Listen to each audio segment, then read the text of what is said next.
풍경 진재중 선생님 모시고 2026년 서울국제도서전 산지미 북토크를 시작해 보도록 하겠습니다. 무너지는 해안선 사라지는 풍경 북토크에 참여해주신 여러분 반갑습니다. 오늘 이 시간에는 무너지는 해안선 사라지는 풍경 진재중 작가님과 함께 이야기를 나눠보려고 합니다. 저희는 부산에서 온 산지미 출판사이고요. 저는 강나래 편집자라고 합니다. 반갑습니다. 네, 먼저 진재중 선생님 소개를 먼저 드리도록 하겠습니다. 35년 동안 KBS에서 다큐멘터리 PD로 활동을 하셨고요. 바다모래가 사라진다, 바닷속의 검은 황금, 다시마 15년간의 기록, 연어에게 길을 묻다와 같은 해양 관련 다큐멘터리들을 만들어 오셨습니다. 정년퇴직 후에는 지금 오마이뉴스 시민기자로서 바다의 이야기를 글로써 기록하는 작업을 하고 있습니다. 진재중 선생님을 박수로 모시도록 하겠습니다. 반갑습니다. 반갑습니다. 선생님 반갑습니다. 예, 반갑습니다. 네, 이렇게 서울국제도서전에서 뵈니까 더 반가운데요.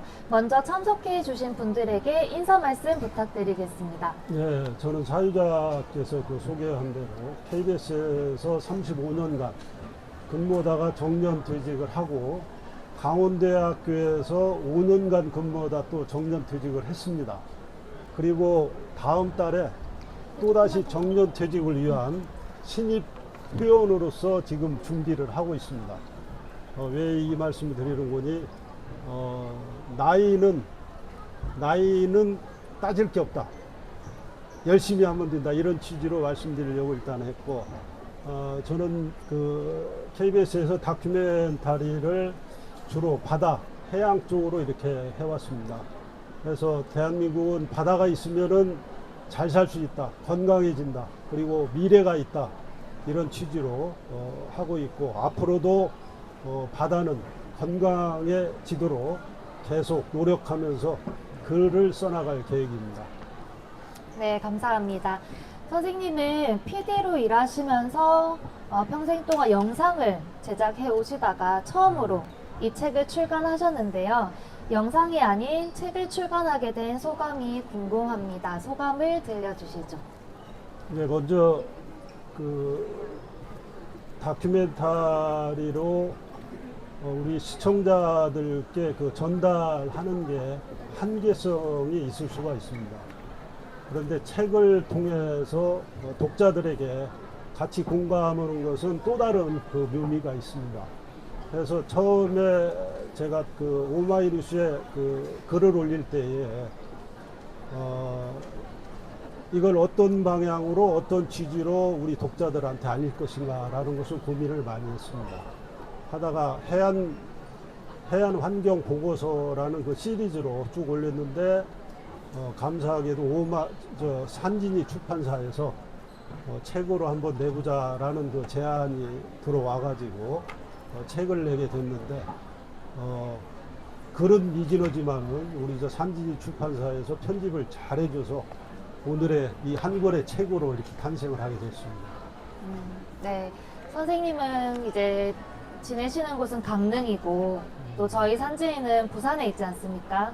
거리상으로 되게 멀지만 또 바다를 끼고 있다는 점에서 공통점이 있는 것 같아요. 그런 점에서 책으로 이렇게 강릉과 부산이 연결된 것이 의미가 있지 않을까 그렇게 생각을 합니다. 선생님, 일단 이 책을 아직 읽지 않으신 분들이 많으실 텐데요. 오신 분들을 위해서 무너지는 해안선, 사라지는 풍경 소개를 부탁드리겠습니다. 네, 무너지는 해안선, 사라지는 풍경은 그냥 겉으로 보면은 해안 침식을 연상할 수가 있는데, 이 책을 깊이 있게 읽으면은 바다와 관련된 모든 게 다 담겨 있습니다. 그리고 이 책에 전문가들이 등장하는 게 각 분야에서 한 50여 명 정도가 이렇게 등장을 합니다. 이 등장인물들은 바다 해조류에서부터 연안 침식, 이 모든 것을 다 얘기해 준 전문가들이기 때문에 이 한 권의 책에서 우리 대한민국의 해양과 바다, 염생식물, 해안 침식, 해조류, 이 모든 것들을 다 알아볼 수가 있습니다. 네. 선생님께서 이 책이 바다와 관련된 모든 것들을 담고 있다고 하셨는데, 저는 그래도 이 책이 좀 특별한 이유가 있다면, 바다 문제, 해양 문제를 다룬 책 중에서도 해안선을 다뤘기 때문에 저는 특별하다고 생각을 하거든요.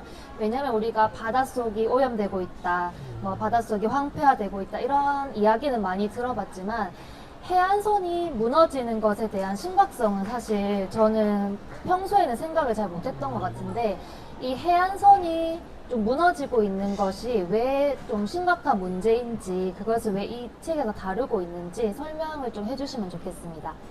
이제 해안선이라는 것은 특히 저 대한민국 같은 경우는 지금 보면은 바다로 사람들이 정주하기 위해서, 보기 위해서, 관광하기 위해서 지금 접근을 하고 있습니다. 대한민국은 지금 저 일본처럼 어떤 저 지진이 있거나 쓰나미 같은 그 대형 재난재해는 없었는데, 우리 동해안에도 언젠가는 그 쓰나미가 됐던 그보다도 더 큰 재난이 얼마든지 올 수가 있습니다. 근데 해안선이 무너진다, 해안선이 무너진다라고 이렇게 한 것은 언젠가는 경고의 의미도 있지만은 반드시 닥칠 재앙 중에 하나라고 이렇게 보고 있습니다. 그리고 지금 우리 동해안뿐만 아니고 남해안, 서해안도 똑같이 이런 침식과 관련된 문제는 다 같이 겪고 있는 이런 현상입니다. 우리 전문가들과 학자들은 지구 온난화가 되면서 해수 온도가 상승해서 그럴 수밖에 없다라고들 이렇게 하는데, 사실은 그렇지가 않습니다. 우리 특히 동해안 같은 경우는 연안 침식을 방지한다 해가지고 각종 구조물들, 방파제에서부터 이안제, 잠재, 이런 돌출물들이 있음으로 인해 가지고 연안 침식을 오히려 더 크게 일으키고 있는 이런 상황입니다. 이 책은 단순하게 어떤 해안선이 무너진다라는 이런 차원보다도 바다에서 어떤 시설물을 설치할 때에 우리가 강성공법이라고 하는데, 그걸 연성공법, 그러니까 어떤 인공행위를 하지 않으면서 자연스럽게 물 흐름대로 놔두는 게 해안선을 지키는 일 중에 하나라고 이렇게 생각을 하고 있습니다. 네. 이 책에서는 동해안을 주로 다루고 있는데요. 저희는 부산에 있으니까 동해안, 저희도 좀 끼고 있겠지만, 동해안이 남해나 서해와 비교했을 때 좀 특징적인 부분이 있다면 어떤 것일까요?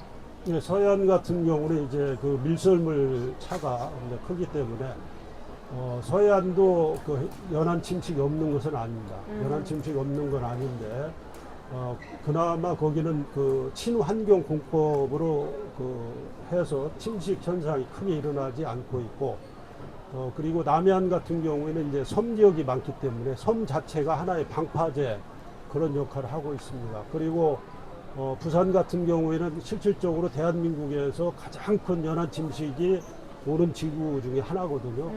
대신에 그걸 예방을 하고 있는 것은 여름에 부산 해운대, 그러니까 부산시죠. 부산시에서 해운대에 모래를 갖다가 정확한 금액은 모르는데, 여름 해수욕철 전에 한 4, 50억 정도의 모래를 투입하는 걸로 이렇게 알고 있습니다. 네네. 그리고 동해안 같은 경우는 이제 큰 파도가 많기 때문에 항상 연안 침식의 위험지대로 이렇게 돼 있는데, 그러다 보니까 항상 하는 게 아까 얘기했던 방파제, 그 다음에 잠재, 이런 시설물들을 제대로 정확하게 판단하지 않고 하기 때문에 계속 역작용으로 침식이 더 크게 일어나고 있는 이런 상황입니다. 네. 그러니까 동해안은 속초나 양양, 이런 강릉 지역들이 이 책에서 많이 소개가 되고 있거든요. 선생님 말씀하신 대로 침식을 막기 위해서 구조물을 설치하지만 그게 오히려 침식을 또 좀 가속화하는 그런 좀 부작용도 있다는 말씀이시죠? 예, 침식을 가속화시킨다라는 게, 침식을 막기 위해서 하나의 시설물을 설치하면은 자연의 흐름이라는 것은 자연적으로 흐름에 따라서 왔다 갔다 이렇게 할 수 있는데, 시설물을 설치하면은 이 파의 흐름이 하의 흐름이 꺾여가지고 일부 지역은 퇴적이 되고 일부 지역은 침식이 되거든요. 침식과 퇴적이 반복되는 저 현상은 자연적으로 이렇게 놔두면은 저 시설물을 설치하지 않으면은 침식 현상이 크게 일어나지 않습니다. 네네. 알겠습니다.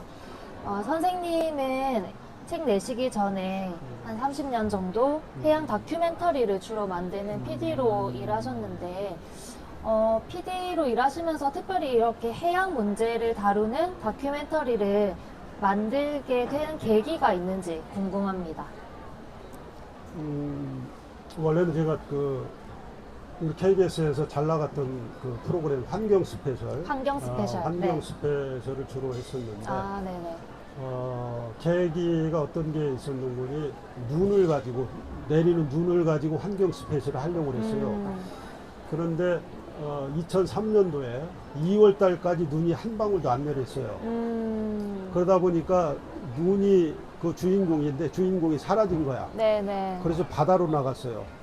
바다에 강릉에 가면 남항진 해변이라고 있는데, 남항진 해변이 마을이 침수될 그럴 그 위기에 처해 있었어요. 그래서 아이템을 바다모래가 사라진다, 이 타이틀로 환경 스페셜을 하게 됐죠.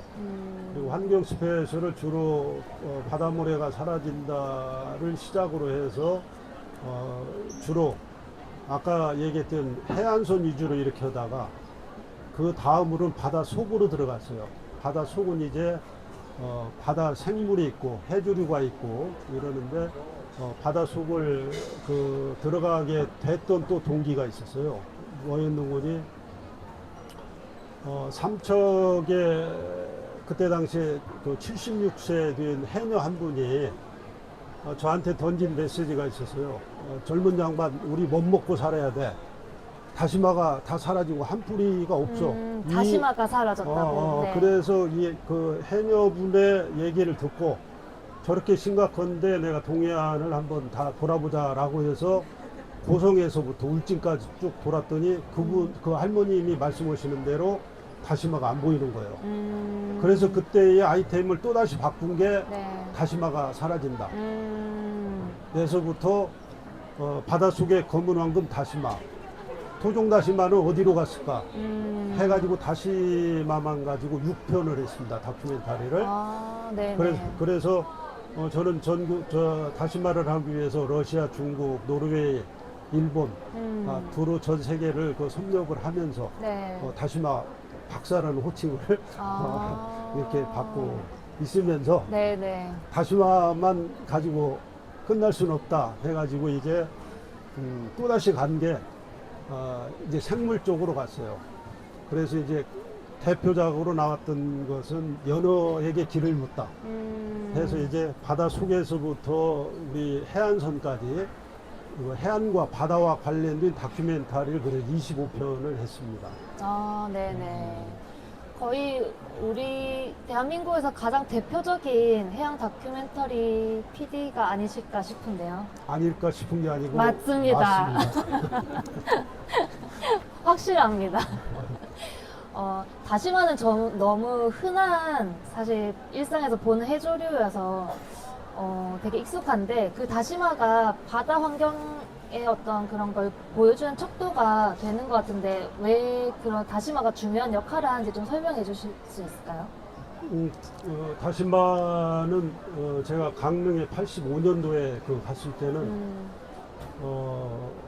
그때는 이제 철조망들이 쭉 쳐져 있었잖아요. 아, 철조망들이. 철조망 위에 지금쯤 5월, 6월 달 이때 되면은 다시마를 철조망 위에 할아버지 할머니들이 주워서 말렸어요. 아, 네. 그 다음에 아스팔트 위에도 쭉 말렸어. 아, 네네네. 엄청 흔했다는 거네요. 이제 그게 이제 제가 봤을 때는 그 PD의 입장에서는 그게 하나의 작품이었어요. 네네네. 그랬을 것 같아요. 바다를 배경으로 해서 이걸 찍는 그 자체가 나한테는 무궁무진한 그 자원 중에 하나였어. 네네네. 그건 이제 경관적인 환경적인 측면에서 그렇고, 그리고 바다 속으로 이렇게 들어가 보면 이제 어떤 문제가 있는 거니, 다시마 한 종에 기대어 사는 생물이 한 30여 가지가 돼요. 바다에서 가장 값비싸다라고는 전복, 성게, 해삼, 그 다음에 각종 물고기, 네네. 이게 다시마에 의존해서 살아가요. 다시마를 먹이로 그렇죠. 삼는다는 건가요? 그러니까 네. 간단히 얘기하면은 산에 올라가서 소나무가 불타서 없어졌을 경우에 어떤 문제가 생기는가를 생각하면 알아요. 네네. 그럼 저 질문자께서 저 산에 숲이 사라졌다 네. 라고 했을 때 어떤 게 먼저 떠올라요? 동물들의 서식처가 사라지죠. 그렇죠. 네. 그 다음에 네네. 이제 공기 정화도 안 될 것 같고. 그렇죠. 그게 그걸 거꾸로 바다하고 바닷속하고 육지하고 똑같이 생각하면 돼요. 네네. 이게 그 소나무 하나에 의해서 자생하는 것들이 첫 번째 울진 저기 부산 좀 더 올라오면 울진 같은 경우 송이 소나무가 없으면은 송이가 나올 수가 없잖아요. 그렇죠. 네네. 그리고 뱀, 토끼, 노루 얘네들이 다 떠나가. 그리고 더 중요한 것은 소나무가 있음으로 인해 가지고 소나무와 더불어 가는 식물 군락지가 있어요. 그것도 똑같이 사라져요. 그게 바닷속에서 다시마가 하는 역할이에요. 그건 이제 생물학적으로 환경학적으로 얘기하는 거고 네네. 이게 이제 그 어떤 식품의학적으로 이렇게 가면은 무궁무진한 자원입니다. 지금 저 작년에 김수출이 4조 원인가 그랬잖아요. 네. 제가 추산컨대 다시마는 40조가 넘을 수가 있습니다. 그런데 정부나 관계 기관에서 관심이 없어요. 네. 몰라. 왜 모르냐? 바닷속을 들어가 보지 않았어. 그리고 바닷속은 투표와 표와 연결이 안 돼. 정치권에서 그렇게 배제를 해. 네. 그래 정치권에서 정신 차려야 돼. 아, 그렇죠. 그래서 이 책이 맞습니다. 필요해. 맞습니다. 재밌습니까? 여기 더 많이 오셔야 되는데 산진이로 오십시오. 네. 그러니까 다시마를 먹이로 삼는 생물들, 바다 생물들이 많기 때문에 다시마가 사라지는 것이 바다 생태계에 큰 영향을 미친다. 한 가지 제가 더 네. 팁을 드릴게요. 네, 선생님 더 가까이 대주시면 감사하겠습니다. 예, 네, 더 많은 분들이. 그래요. 일이 좀 많이 오셨으면 좋겠습니다. 제가 그 건강에 선물을 다시마로 드릴 테니까 직접 주는 게 아니고 목소리로 드릴 테니까 이리 오십시오. 다시마가 어느 정도 중요한 거니 여성분들 저기 변비 있잖아요. 네. 다시마 먹으면 해결이 그냥 돼요. 그게 그 어른들은 잘 알아. 근데 왜 그렇게 되는가까지는 모르는데 그냥 먹어봤더니 그러더라라고 그러는데 거기에 왜 어떤 성분이 있어서 그러는 거니? 알긴산 성분이 있어서 그래요. 알긴산은 어떤 역할을 하는 거니? 우리 몸속에 들어가면은 나쁜 물질을 알긴산이 싹 빨아들여요. 네. 그럼 몸속에 나쁜 성분들이 굉장히 많잖아요. 네, 그렇죠. 그러면 그게 똥으로 배출이 돼. 네. 그게 몸속에 있는 나쁜 것을 싹 끌어들여 가지고 배출하다 보니까 장에 좋은 거예요. 그렇죠. 여성분들 장에 좋으면은 뭐가 좋아요? 피부가 좋잖아. 그렇죠. 그렇죠. 맞습니다. 저 중요하죠. 질문자도 저 다시마를 드시는 것 같아요. 피부가 좋은 거. 아유, 감사합니다. 앞으로 더 열심히 먹겠습니다. 네. 두 번째, 요드가 풍부합니다. 요드. 요드. 는 어떤 역할을 하는 거니? 갑상선 질환을 예방하는 게 요드예요. 네네. 그래서 지금 저 우크라이나하고 러시아가 전쟁을 벌일 때 유럽에서는 요드를 먹었어. 그 신문에도 나고 기사화 됐어요. 근데 그게 다시마에 가장 많이 대표돼 있어요. 그래서 제가 그 다시마에 주목을 하게 된 거예요. 네. 오늘 북토크가 끝나고 다시마는 안 잊혀질 것 같습니다. 네. 다시마가 이렇게 중요합니다, 여러분. 그 다시마는 다시 보면서 다시 먹자. 네, 맞습니다. 이러면 됩니다. 네. 그 해양 환경 문제를 이제 해양 다큐멘터리로 30년 동안 만들어 오셨고, 지금은 글로 기사를 쓰시면서 알리고 계신데, 취재원은 주로 어떤 경로를 통해서 또 정하게 되시는지, 지금은 기자로서 어떤 일과를 보내고 계신지 그 과정들이 궁금합니다. 저는 저 기자들한테 기자들이 계셨으면 좋겠는데 얘기를 하고 싶습니다. 뭔 분이 저의 슬로건이 오마이뉴스의 슬로건이 접속하지 말고 접촉하자. 접속하지 말고 접촉하라. 그럼 어떤 느낌이에요 그게? 직접 만나라는 오케이. 말이죠. 예, 예. 네. 그래야 글이 제대로 나옵니다. 예를 들어서 지금 저하고 대화를 하고 있는데 이게 접촉이 아니고 접속을 해서 전화로 한다라고 하면은 지금 질문자께서 지금 루즈를 뭘 바르고 있나 모르잖아요. 네. 목소리만 들리잖아. 네네. 저기 목소리가 안 좋네요 이렇게밖에 모르잖아요. 근데 지금 맞습니다. 보면은 제가 글을 쓰면은 립스틱에 대해서 얘기할 수 있고 코에 대해서 얘기할 수 있고 눈동자를 보고 얘기할 수 있고 긴 머리를 보고 글을 쓸 수가 있어. 네. 근데 대부분이 글을 쓰는데 책상에서 써요. 네네. 뭔 얘기를 하려고 그러는 거니 저는 현장을 직접 방문하고 네. 검증을 하고 찍고 걷고 드론을 날리면서 글을 써요. 그러니까 글이 살아있는 글이 돼. 네. 글은 제가 잘 쓸 줄을 몰라요. 단지 현장을 보고 이렇게 그 쓰다 보면 글이 돼. 저 글 전혀 못 썼는데 현장에서 나한테 글을 알려준 거예요. 네네. 그래서 살아있는 글을 쓰자. 그냥 데스크에 앉아서 책상에 앉아서 제발 글을 쓰지 말자. 네. 그렇게 하면 오보가 된다. 이게 기자들한테 제가 주장하고 싶은 거예요. 그래서 글을 쓰게 됐습니다. 네. 선생님의 한 가지 더. 네. 제가 이제 그 오션 TV라고 유튜브를 오션 하는데, TV, 네. 해서 이렇게 하는데 저는 전문적인 걸로 이렇게 해서 올리면은 제 그 유튜브를 보고 전 세계에서 와요. 그리고 우리 기자들도 많이 오고 그래서 이걸 이런 방향으로 이렇게 해서 취재를 하세요. 그리고 대안을 제시하세요. 해서 처음에는 이걸 기자들한테 거의 그냥 줬어요. 근데 내가 원하는 방향대로 안 나와. 그러다 보니까 내가 글을 써야 되겠구나 라고 해서 글을 쓰게 된 거예요. 원래는 안 썼어요. 그냥 줬어. 네네네. 기자들 오라, 작가들 오라 라고 해서 그렇게 했었어요. 근데 내가 제시해주고 방향 알려주는데도 그대로 안 나오는 거야. 그래? 내가 안 되겠다. 내가 가서 보면은 글이 나오는데 그리고 네. 자료가 있는데 내가 쓰자. 내 손만 이용하면 되는데 라고 해서 글을 쓰게 됐어요. 근데 너무 잘 쓰시는데요, 글을. 아니 글 잘 쓰는 게 아니고 현장이 나한테 현장이. 네가 이렇게 써 하고 알려주는 거 얘기했잖아요. 긴 머리, 저 약간 이쁜 저 립스틱, 네. 오뜨거운 코, 아름다운 눈매 이게 그냥 나오잖아요. 그 이어봐야 기가 막힌 글이 되잖아. 근데 그냥 전화로 해서 지금 물어보면은 목소리가 좀 뭐 그런데요 라고밖에 안 나오잖아요. 네네. 그 보면서 쓰면 글은 된다 이렇게 생각해요. 저도 이 말씀에 너무너무 공감하는 게 저희도 출판사가 부산에 있다 보니까 대부분 저자 선생님들을 이제 통화로 많이 소통하고 이메일로 하는데 이렇게 한 번씩 북토크나 이런 자리에서 실제로 저자분들을 만나면 이 책이 정말 다르게 다 다가오거든요. 그래서 직접 만나는 게 정말 중요하다는 걸 저도 되게 공감을 하고 그래서 이 책이 진재중 선생님이 직접 발로 뛰었다는 것을 맞죠? 강조를 할 수 있습니다. 그거밖에 없습니다. 그거밖에 없습니다. 네, 직접 다 발로 뛰어서 네. 취재하신 내용이라는. 발로 뛴 것뿐만 아니고 넘어지고 쓰러지고 넘어지고 쓰러지고 바닷속에 들어가시고 들어오는 바닷속에다 5대 빠뜨리고 드론을 5대를 바닷속에 헌납하시고 그다음에 핸드폰 3대를 갖다가 물속에 네, 잠겨서 못 쓰고 엄청 비싼 책이네요. 그 결과물이 원래 이 가격으로 따지면 한 100만 원 받아야 되는데 상진에서 책정을 너무 싸게 온 거야. 맞습니다. 우리 대표님 좀 가격을 올려서 좀 이거 가지고 좀 수익 좀 창출하세요. 드론 값을 좀 매겨야 될 것 같습니다. 네. 여기 여러 가지 사례들이 나오는데 여기 수록된 내용 중에 좀 소개하고 싶은 그런 바다의 사례들 있으면 몇 가지 소개 부탁드리겠습니다.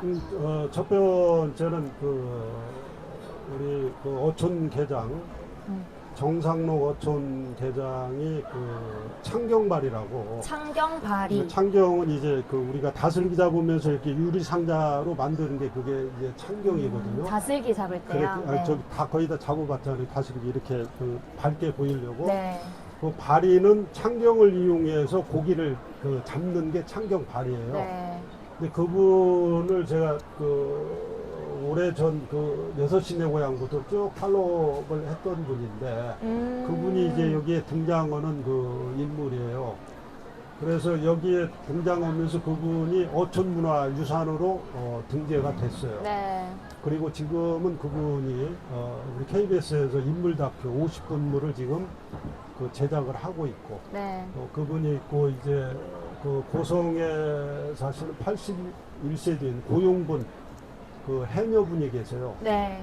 그 해녀분 같은 경우는 제주도 사람도 아니고 충북분인데, 충북이면은 내륙 지역이죠. 바다가 없잖아요. 네. 충북분임에도 불구하고 가장 그 북단인 고성에서 해녀의장을 하시면서 저한테 그 항상 바다에 뭔 일 있으면 전화를 해주셨던 그 분이에요. 그분이 가장 그 생각나는 분들이고, 그분들은 지금 81세, 82세 그렇거든요. 머지않아 이제 세상을 등지고 가실 분들이기 때문에 취재한 분 중에는 가장 기억에 남는 사람들입니다. 네. 여기 그 선생님 아까 저랑 잠깐 행사 전에 이야기 나누시면서 또 새로운 프로젝트를 하고 계시는 거 말씀을 해 주셨는데, 그거에 대해서 잠깐 듣고 싶은데 지금 어떤 그런 시리즈를 새로 시작하셨는지 또 잠깐 소개해 주셔도 좋을 것 같아요. 네, 네. 제가 오마이뉴스의 시리즈로 지금 그 4편이 나갑니다. 하나는 그 다시마, 두 번째는 그 해안 환경 리포트, 네. 세 번째는 그 진재중의 백인 백색, 그리고 하나 더는 우리 그 멤버이시면서 우리 고모님이신데 그 한반도 해조류 포럼 그 시리즈물로 이렇게 그 나가고 있습니다.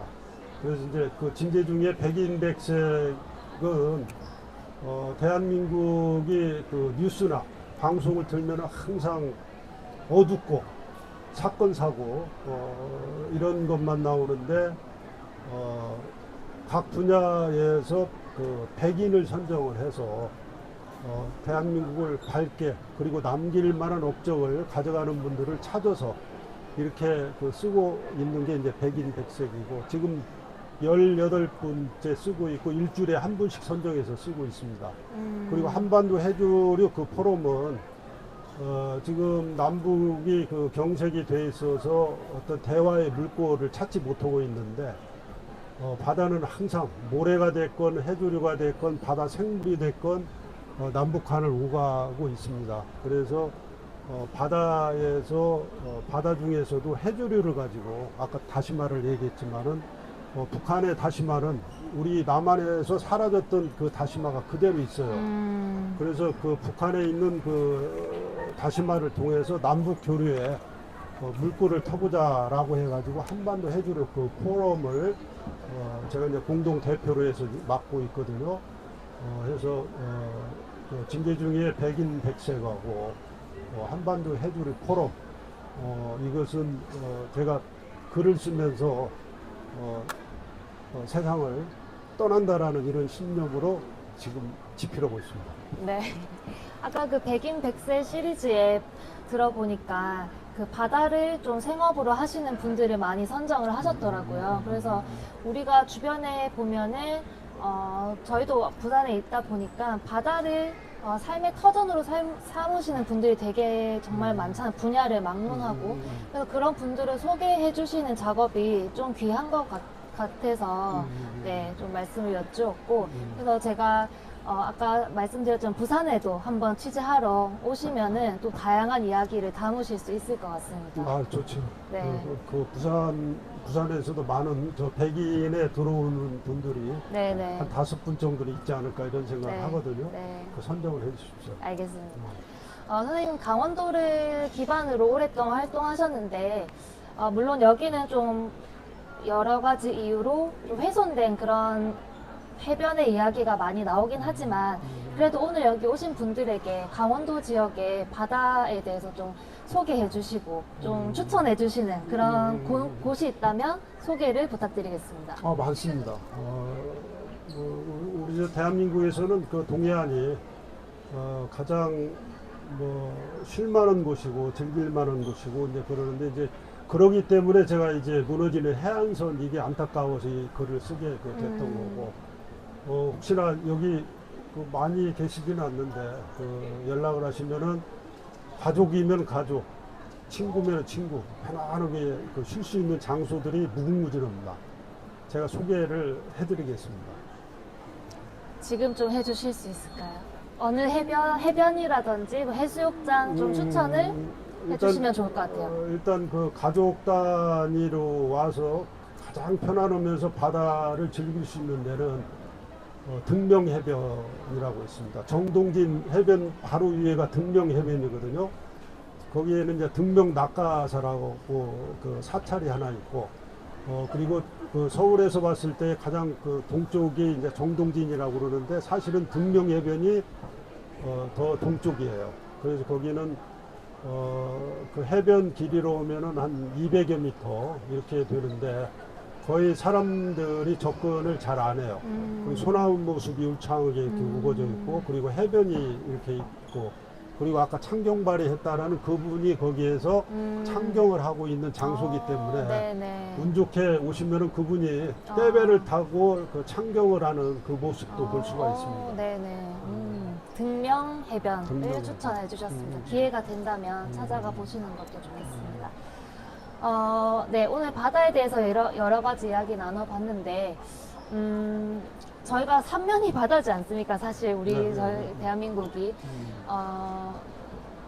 바다가 왜 중요할까에 대해서 선생님이 생각하시는 그런 어떤 교과서적인 이유 말고 선생님이 여러 바다들을 취재해 오셨을 때 바다는 이래서 정말 중요하다라는 그런 이유가 있는지 궁금합니다. 우리 그 대한민국 바다는 전 세계적으로 봐도 이렇게 서해, 남해, 동해가 뚜렷하면서 이렇게 특성화되어 있는 데가 별로 없어요. 그냥 우리가 어떤 뭐 스위스, 프랑스 오면은 좋은 게 나오기 때문에 굉장히 아름답고 좋다라고 생각하는데 실질적으로 가보면은 안 그렇습니다. 우리 남해안 보세요. 그 다양한 그 섬들, 그 섬에 그 가면은 그 나름대로 다 이야기가 있고 사람 사는 냄새가 나고 이런 게 있고, 동해안 같은 경우는 이런 비치를 갖고 있는 데가 전 세계적으로 없어요. 그리고 서해안 같은 경우는 이제 갯벌 또 문화가 있고 하기 때문에 대한민국의 그 삼면이 바다는 우리가 그 지켜가야 될 그 가장 큰 자산이고, 또 그 자산이라고만 단순하게 얘기해서는 안 되고 미래에 우리가 거기에서 뭐를 찾을 건가라는 것을 고민을 하면은 우리 저 육지 개발은 이미 대한민국 다 포화 상태로 다 끝났습니다. 그렇죠. 네. 앞으로는 바닷속에서 502, 503호 하면서 아파트 속에서 살아갈 날을 기대해야 됩니다. 그렇게 되리라고 저는 반드시 보고 있고, 그리고 내가 다닐 때는 우리는 그때 국민학교였죠. 국민학교 2학년, 3학년 때 자연책에, 그때는 자연책이 있었거든요. 네. 거기에 삼면이 바다다라고 나한테 머릿속에다 심어줬어요. 그렇죠. 우리 동네는 저 산골 촌놈이기 때문에 바다를 못 봤는데, 그래도 머릿속에는 내가 우리 대한민국은 삼면이 바다다라는 게 인지가 돼 있어서 우리 그 대한민국은 항상 그 삼면이 바다인 것을 가지고 자랑스럽게 생각하면서 자산화를 해야 된다. 그런데 지금 못 오고 있습니다. 네. 그게 이제 굉장히 안타까운 거죠. 오늘 혹시 오신 분들 중에 질문 있으시면 한번 받아보도록 하겠습니다. 네. 자산화라고 하셨는데요. 그러면 자산화라고 말씀하셨는데 자산. 그러면 해안선이 소멸되는 거를 보존해야 된다는 방향성과 자산화한다는 방향성이 서로 충돌하지 않는가라는 생각이 들어서 그거 한번 질문 드리고, 아까 또 시설을 설치하셨을 때 어떤 부분 침식되고 어떤 부분 퇴적된다고 하셨는데, 그러니까 해안선이 무너진다는 거는 침식된다는 영역이 좀 더 집중된 질문인 것 같아요. 퇴적된 곳은 어떻게 변화되는지가 좀 궁금합니다. 일례로 오늘 제가 기사를 오늘 쓰고 하나 왔거든요.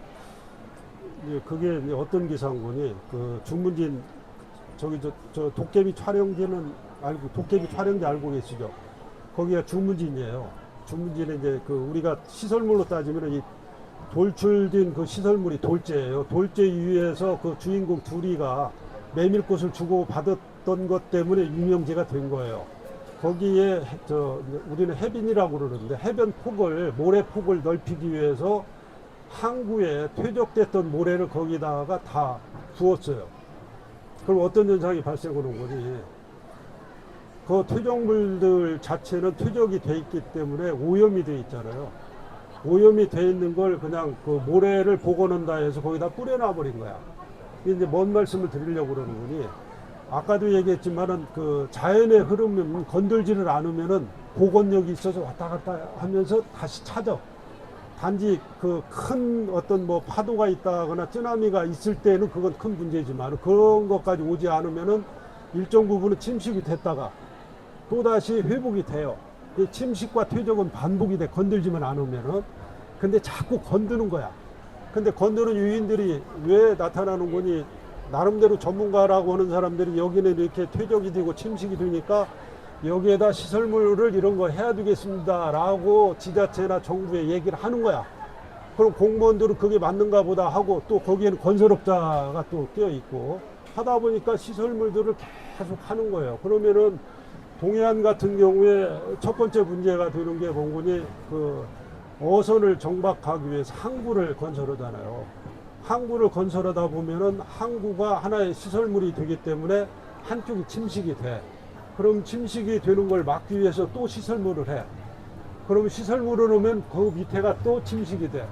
이렇게 가다 보면 동해안 전체가 어떤 현상이 벌어지는 거니, 저 용어상으로는 그게 이제 잠재나 이한재라고 그러는데, 그런 시설물들이 바다 안에 쭉 들어서는 거예요. 그러면 결국에는 침식 예방이 되는 게 아니고 구조물들, 시설물들만 흉물스럽게 그 뻘쳐가는 거예요. 그리고 이제 저 자원 자산에 대한 얘기는 지금 뭐 전 세계적으로 전쟁을 벌이고 있다 보니까 이 얘기가 잘 안 나오는데, 탄소 배출권은 많이 들어봤잖아요. 그 탄소 배출권은 우리가 육상에 있는, 아까 나무를 얘기했는데, 육상에 있는 나무에 비해서 바닷속에 있는 해조류가 5배에서 50배의 흡수력을 가지고 있어요. 그러면은 앞으로 2030년도까지 탄소 배출과 관련해서 일정 부분 그 지켜주지 않으면, 리미트 라인을 설정해서 지켜주지 않으면은 우리가 유럽 같은 경우에는 삼성전자의 핸드폰도 수출을 못해요. 대한민국이 일정 기준을 정해서 거기를 맞춰주지 않으면은. 그러면은 그걸 흡수해서 갈 수 있는 게 뭔 거냐, 아까 얘기했던 해조류. 해조류라고 하면은 이제 뭐 한 4, 50가지가 되거든요. 이제 대표적인 게 우리가 잘 알고 있는 이제 다시마, 미역, 뭐 김, 파래 뭐 이런 게 이제 그 종류들인데, 그게 일차적으로 전 세계적으로 고민해야 될 게 이제 그 탄소 포집, 탄소를 끌어들일 수 있는 이걸 해야 되고, 그리고 바닷속에 그 해조류를 심으면 바다 온도가 내려가요.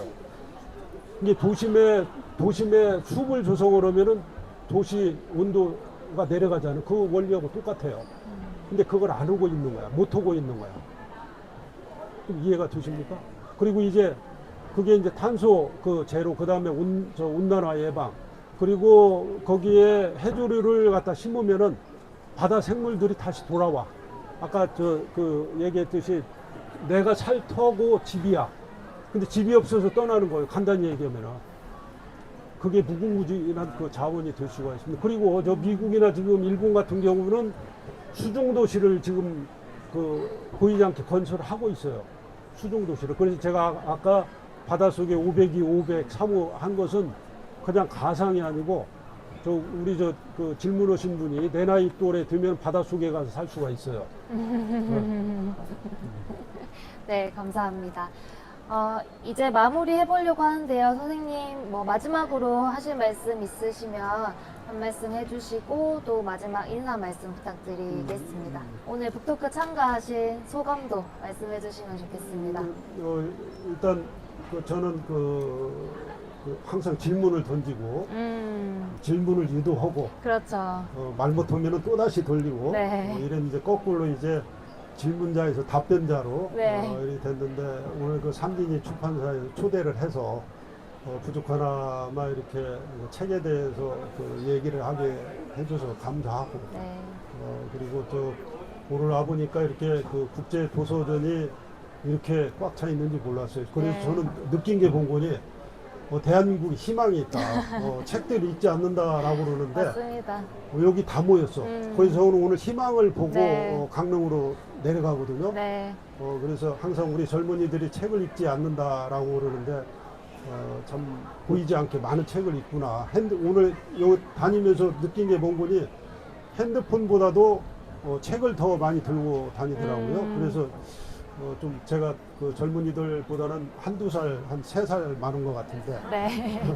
그래서 굉장히 흐뭇하고 네. 기쁩니다. 그리고 제가 책을 무너지는 해안선, 사라지는 풍경 이렇게 냈지만은 첫 번째로는 그 바다의 인위적인 시설을 최소화해야 되고 그리고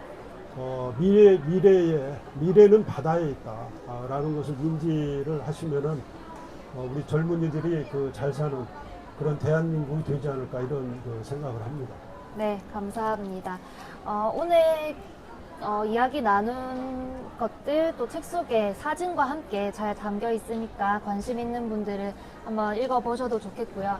사실 오늘 북토크가 서울국제도서관 산진이 부스에서 열리는 북토크의 스타트를 끊는 첫 번째 북토크였거든요. 너무 멋지게 잘 북토크 해주셔서 감사드리고 내일도 목금토 일요일까지 저희 부스 이 자리에서 계속 북토크가 열리니까요. 시간 확인해 보시고 또 관심 있으신 분들 참여해 주시면 너무 감사할 것 같습니다.